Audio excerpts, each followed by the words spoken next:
அனைவருக்கும் வணக்கம். என் லைஃப்பில் இந்த மாதிரி ஒரு பெயின்ஃபுல்லான ஒரு சுச்சுவேஷனை நான் ஃபேஸ் பண்ணதே கிடையாது. மனசு முழுக்க வலி வலி மட்டும்தான்.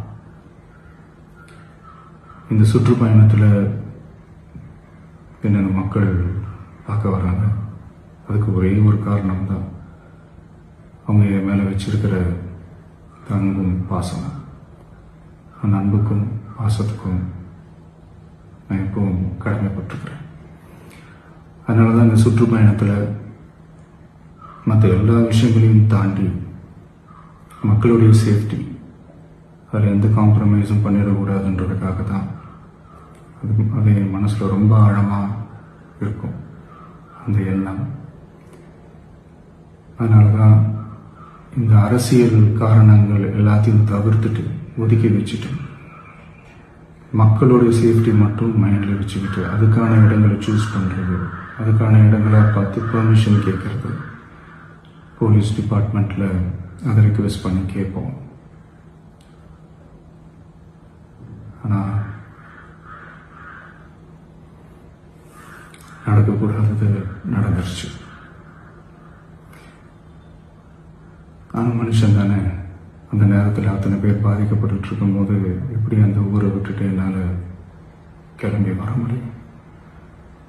நான் திரும்ப அங்கே போகணும்னு இருந்துச்சுன்னா அதை ஒரு காரணம் காட்டி அங்கே வேறு சில பதட்டமான சுச்சுவேஷன்ஸ், வேறு சில அசம்பாவிதங்கள் அந்த மாதிரி எதுவும் நடந்துடக்கூடாதுன்றதுக்காக தான் நான் அவாய்ட் பண்ணேன்.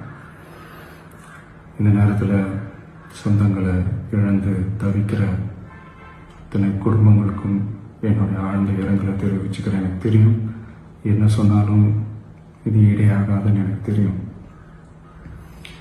ஹாஸ்பிட்டலில் ட்ரீட் பண்ணிகிட்ருக்கிற எல்லாருமே சீக்கிரமாக க்யூர் ஆகி வரணுன்றதை இந்த நேரத்தில் நான் வேண்டிக்கிறேன்.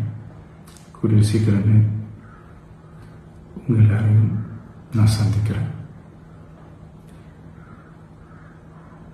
இந்த நேரத்தில் எங்களுடைய வலிகளை, எங்களுடைய நிலைமையை புரிஞ்சுக்கிட்டு எங்களுக்காக பேசின அரசியல் கட்சிகளை சார்ந்த நண்பர்கள், தலைவர்கள் அனைவருக்கும் என்னுடைய நன்றியை தெரிவிச்சுக்கிறேன்.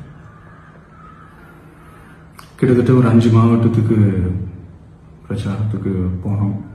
இந்த மாதிரி எதுவுமே நடக்கல. ஆனால் கரூரில் மட்டும் ஏன் எப்படி நடக்குது, எப்படி நடக்குது? மக்களுக்கு எல்லா உண்மையும் தெரியும். மக்கள் எல்லாத்தையும் பார்த்துக்கிட்டு இருக்கிறாங்க. கரூரை சேர்ந்த அந்த மக்கள் அந்த உண்மையெல்லாம் வெளியில் சொல்லும்போது எனக்கு கடவுளே நேரில் வந்து இறங்கி அந்த உண்மைகள்லாம் சொல்கிற மாதிரி எனக்கு தோணுச்சு. சீக்கிரமே எல்லா உண்மைகளும் வெளியில் வரும்.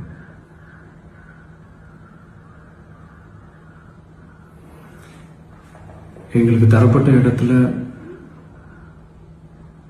நாங்கள் போய் அந்த ஸ்பாட்டில் நின்று நாங்கள் பேசிட்டு வந்தோம். அதை தாண்டி எந்த தவறும் எங்கள் சைடில் நாங்கள் எதுவுமே செய்யலை. பட் இருந்தாலும் எங்கள் கட்சியை சேர்ந்த நிர்வாகிகள், தோழர்கள் மேலே எஃப்ஐஆர், அது மட்டும் இல்லை சோஷியல் மீடியாவை சேர்ந்த நண்பர்கள், தோழர்கள் அவங்க மேலே எஃப்ஐஆர்லாம் போட்டு இப்போ பிடிச்சிட்டு இருக்கிறாங்க.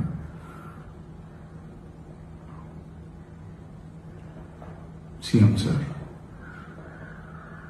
உங்களுக்கு ஏதாவது இந்த பழி வாங்கணும் அப்படின்ற எண்ணம் ஏதாவது இருந்துச்சுன்னா என்ன வேணாலும் பண்ணுங்க. அவங்க மேலே கை வைக்காதீங்க. நான் ஒன்று வீட்டில் இருப்பேன், இல்லை நான் ஆஃபீஸில் இருப்பேன். என்ன வேணாலும் செய்யுங்க. நண்பர்களே, தோழர்களே, நம்மளோட அரசியல் பயணம் இன்னும் ஸ்ட்ராங்காக, இன்னும் தைரியத்தோட கண்டினியூ ஆகும்.